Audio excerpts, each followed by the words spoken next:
Depuis 2020, l'Afrique aurait dû recevoir de la part des pays les plus riches 100 milliards de dollars annuels en faveur de la préservation du bassin du Congo, allié de poids dans la lutte contre le réchauffement climatique. Cependant, l'Afrique n'a reçu que 70 à 80% tout au plus des sommes promises par les puissances occidentales. À l'aube de la fête nationale, le 15 août 2022, le gouvernement congolais s'interroge sur la priorité donnée au bassin du Congo par les responsables politiques, les scientifiques et les bailleurs de fonds. La République du Congo, qui œuvre à la préservation et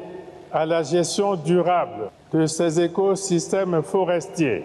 en appelle à la solidarité agissante des partenaires techniques et financiers, ainsi qu'au respect des engagements pris dans le cadre de l'accord de Paris, à l'effet de préserver durablement ce patrimoine commun.